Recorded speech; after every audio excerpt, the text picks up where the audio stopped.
new venture. Yeah, well, I was reading it before you came, and it's amazing the concepts that can be distilled down and the important concepts into a children's book and how applicable they are for adults Yeah. as well. Yeah. And I mean, I guess we can start. Who and what was the inspiration behind Henry the Brave? Yeah, so Henry is my nephew, who is a childhood cancer survivor. He was diagnosed just before his second birthday, and when he was diagnosed, I just wrote this little thing for him. I'm strong, I'm tough, I'm armed with love. I will fight, I will win, I'm Henry the Brave. And just as, I don't know, I just wrote it one day, and so that really kind of stuck, and he was always Henry the Brave to our family.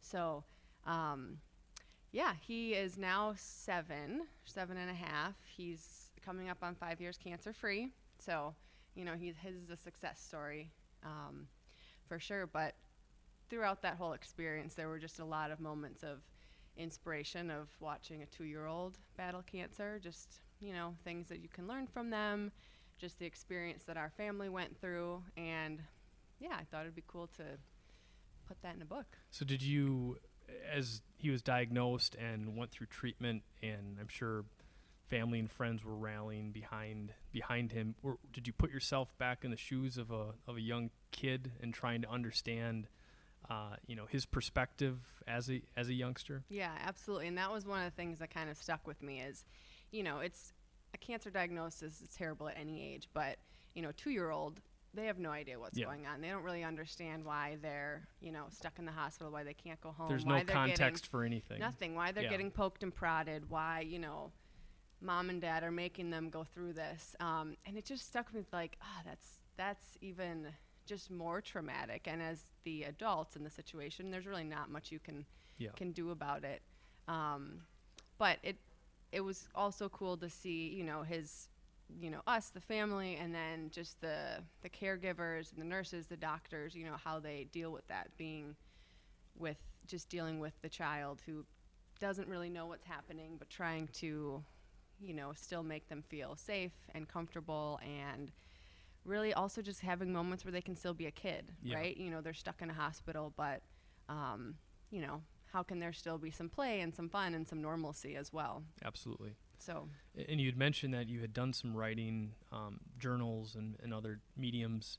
At what point in the process did you start to have the idea to write a book? And what was it therapeutic for you and the family? Was it always directed towards Henry as he got a little bit older and could understand the context of what was happening? But when did you start to think about that?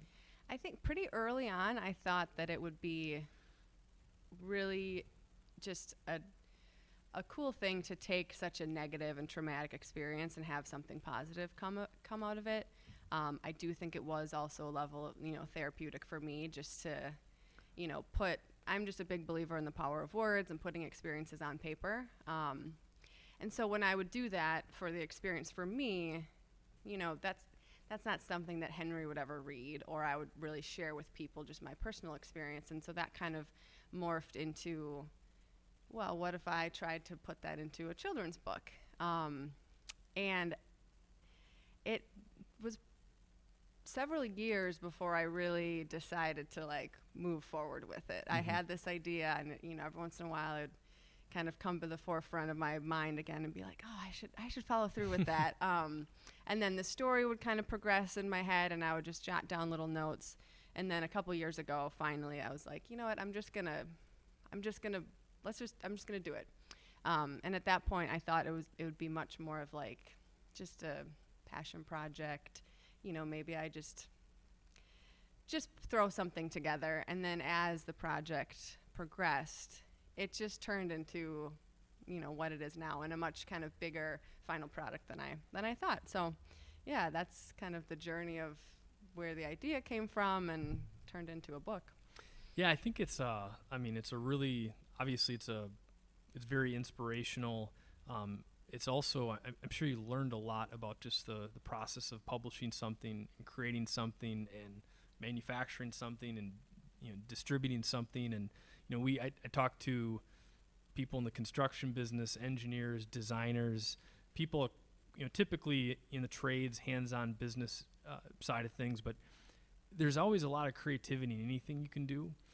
But in this process, it's not just about the creativity in the writing process. You also have to create the actual physical product. What did that process look like? When did you decide to self-publish? I guess, what were your options for actually creating the book? Yeah, I think it's one of those things that it's really good I didn't know the reality of what it would look like before I went into it. That's one thing of just being naive. It's a common thread when you talk to people that have done something hard. If you knew how hard it was going to be when you started, you probably wouldn't take the first step. Yeah, because honestly, when I started, all I was thinking of is the story and writing it. And then when I decided, to actually turn it into a book, it was first figuring out, okay, what does that look like? Self-publishing, finding a publisher. I was pretty clear early on getting published as just a kind of no-name passion project kind of thing. It's pretty tough. So I thought, well, that's fine. I'll just go the self-published route. But with that comes, normally if you write a book, the publisher, they handle the illustrations, the editing, the final, making the book itself. So with self-publishing came figuring out all those other pieces. And it's a good story of if you have the internet, you can figure out how to do anything. I mean, I just Googled everything from how to write a children's book, how to print a book, how to find an illustrator. And throughout the process, I was just connected with some really, incredible resources. So once I had the story kind of finished, I think the biggest step was finding an illustrator.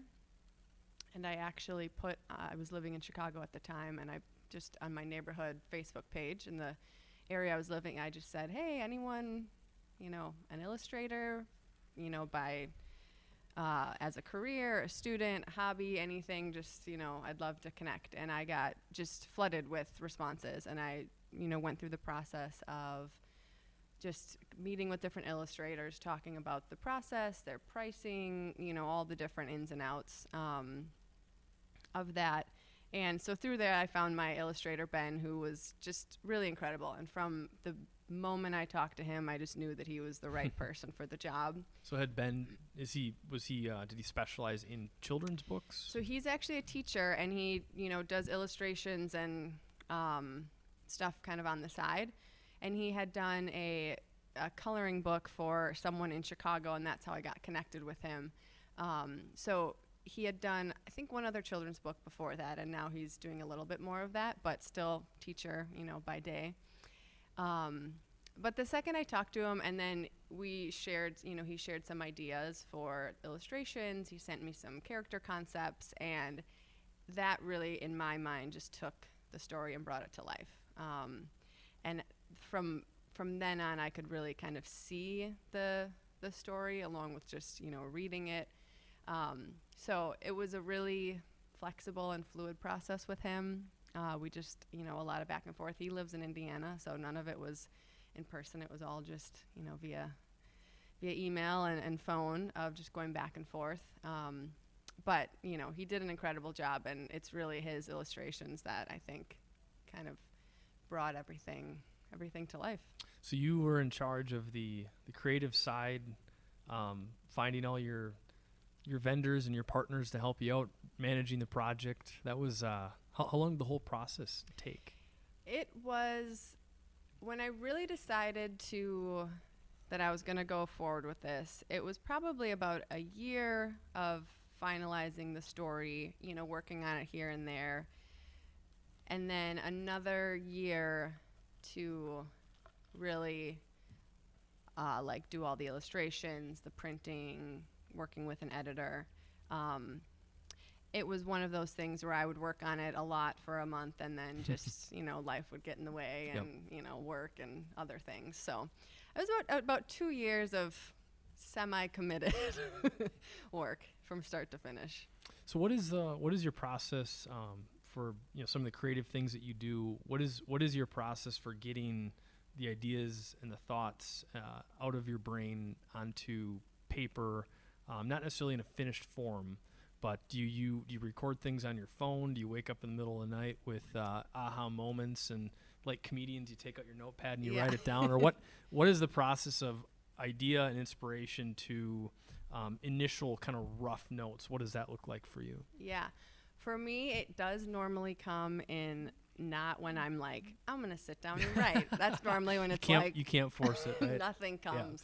Yeah. I get a lot of inspiration when I'm like either outside, like on walks in nature, or working out. Those are usually the times when I'm like grabbing my phone and jotting down notes.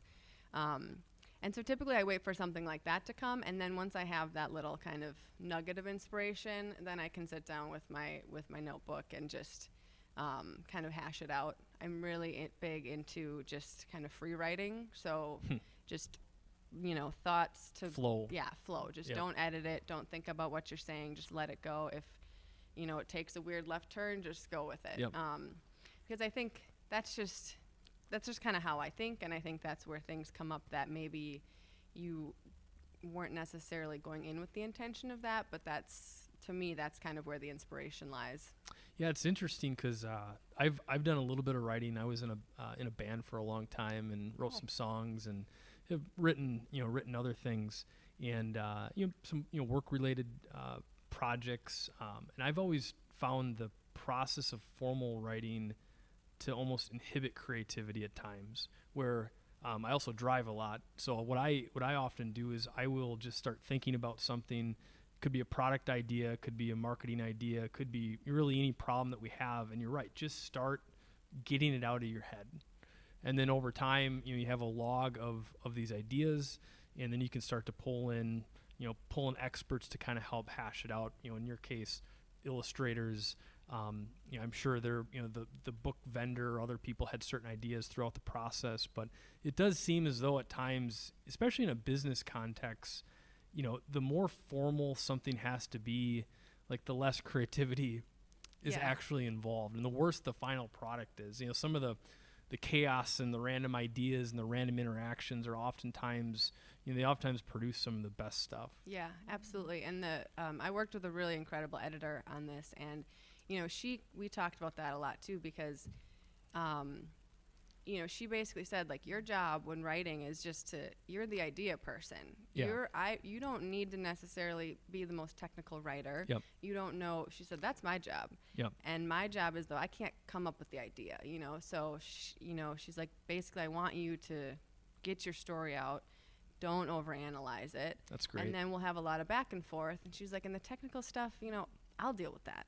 And once she gave me kind of that freedom, it was just like, because like you said, it's like I had the idea, but then I was just really caught up on how to write it. And also, I mean, it's a children's book, so one would think it's not that hard to write a 32-page picture book, but there's actually, but it's surprising that, to fit a lot of concepts or a story into that amount, and not being someone who, writes in story form, her just saying that in the beginning gave me a lot of freedom, and it did help with that process. And there's multiple disciplines going on here. It's writing, it's illustrating, it's it's putting the context of the the audience. It's a sad but then a happy story, and flowing between those two things. If it's a standard book, it's some text and no illustrations, and you can kind of focus on that part of it. So, but no, it was. I mean, it's. I remember when I started reading it, I was like immediately brought back to as being a 5-year-old, a 6-year-old, and you just putting yourself in that position. Again, I think there's probably a lot of lessons for kids, parents, teachers, doctors, nurses, anybody that has to work with kids in that situation. Yeah, and I did want it to be a book that yes, it's about cancer, and that's the inspiration, but I wanted it to be a book that any kid can enjoy when they pick it up, and any parent can enjoy, because there's good lessons and there's a good story, and it's, kind of this hero's journey. So whether you know anything or have any experience with cancer, doesn't really matter. If you do, obviously, it's going to have a much more personal meaning. And that was the other thing the editor really was really good at working on me with was, the initial story went through a lot of, changes, and the original was very much more Henry specific, much more, my experience and my family's experience. And just, we went back and forth a lot about, do we want this final story to be Henry's very specific story, or a story that can kind of connect with a larger audience? And how do we still keep the important aspects of it and the aspects that feel true to me and Henry's journey, with still reaching those other connection points? So that was a really interesting part of the process too, of just kind of working through that. When you were kind of assessing your various options, did you reach out to any of the turnkey like book creators and publishers? I know there's one company called Book in a Box. I don't know if you're familiar with them, but I had heard about them many, many years ago. And when my wife and I bought our first house, I remember the realtor had mentioned that she was interested in writing a book. And I said, oh, you should check out this company called Book in a Box. But their business model was to more or less create this ghostwriting process where you could go to their office, sit down for 2 days and interact with their staff and extract everything out of the author's head. And they had this super, like, this rigid process of the technical side of it. So, and I know they're not the only one, but our realtor actually ended up, I found out 6 months later that conversation inspired her enough. She actually went and contacted him and wrote a book. Really? Yeah. But anyway, because like you said, it's the first step of the journey is the inspiration, the creativity, but there's just so much more going on. So yeah, I didn't even know that existed. There are a few. I'm sure there probably could have saved you a few steps. It really could have, because it's like, just having that one-stop shop would have been really, I think, beneficial for a lot of reasons. Because having, finding individual vendors for each thing was, slightly overwhelming. But you learned a lot, though. But I learned a lot. Yeah, and like I said, I ended up, working with some incredible people. So that's awesome. Yeah. So when's the next book? I get asked that a lot, and my answer is always, I'm not sure. I never thought that I would write a children's book, so I don't know that another one's in the cards. It might be. I think right now there's just a lot more that I want to do with this book and focus I want to put on it. That being said, I have talked to so many people who, have just put the little, the idea in my head about a potential series, and, so many different ways you could go with Henry the Brave, and whether I stick with, a cancer theme, or Henry the Brave and, just different kind of life things that he deals with and different topics. So we'll see. TBD. Yeah, TBD. I have another niece who is, she said, Aunt Meg, I want a book next. You set a precedent for your family. Like, everybody gets a book. That's right. I know Becca's talked about doing a book on, was it business concepts, work concepts, engineering, designing? ABCs of manufacturing. Yes. So I've also thought, I think a lot of people think about it. Very few people actually go ahead and do it. So that's awesome. But a few years ago, I was talking to my, she's 7 now. She must have been 3 or 4 at the time. But she'd always talked about she wanted to open up a bakery someday.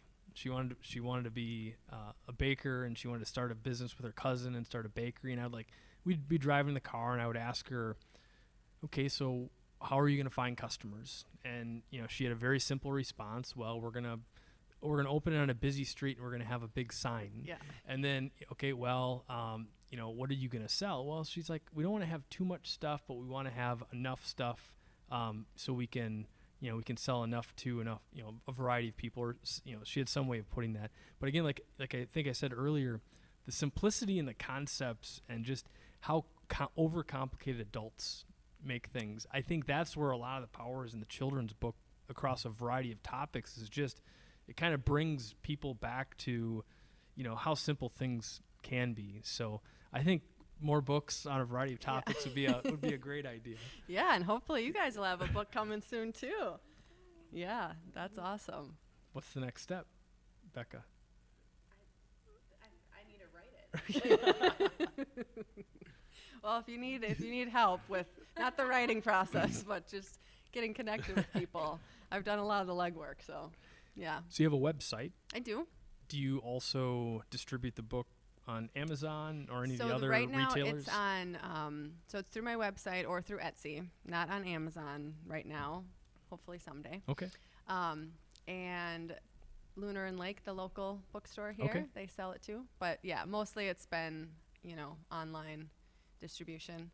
And I do also, big kind of mission of the book is to be able to donate a lot of books to children who are currently battling cancer, and also donate some of the proceeds. So that's been really successful too, of just being able to partner with different childhood cancer nonprofits and either donate books to put in, care packages that go to hospitals, or through social media, I just reach out to families directly and ask if I can send them a book, if they have a kid who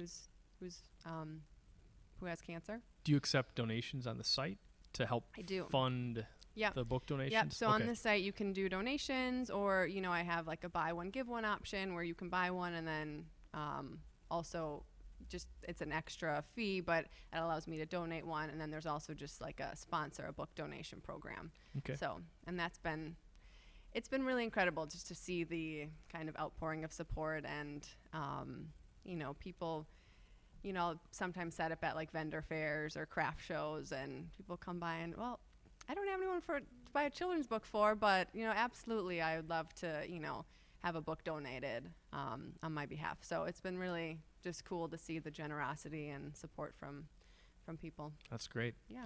So if folks want to go buy the book, what's the website name? So the website is littleheadproductions.com, or on Etsy you can search Henry the Brave. Both work just fine. And yeah, it has the different options to either sponsor a book donation, buy a book, got a couple other little swag things on there as well. Nice. So any tips, tricks, any final thoughts for anybody else that might be thinking about doing this, or anything else you want to kind of close on? I mean, tips and tricks, I think honestly it's like one of those things, and everyone says it, like you just have to do it. Just get started. Get started and then just keep going. Don't think of the finish line. Don't think of all the pieces. It's like, just get started, take the next step, and, just kind of keep pushing forward. Because I think at the end of the day with this project, there's a lot of reasons I'm proud of it, but the biggest one is just that it's done. I did it. I followed through. It was an idea I had for a long time, and finally it just, was like, all right, let's do it. See what happens. No, that's great. And it's, I know we're in the manufacturing business, but it's just interesting to see, regardless of what you design or engineer or make or manufacture, distribute, just the parallels and the lessons learned. And it's cool to have that perspective. So thank you very much for coming on and talking. Absolutely. Thanks for having me. Stop by again. All right.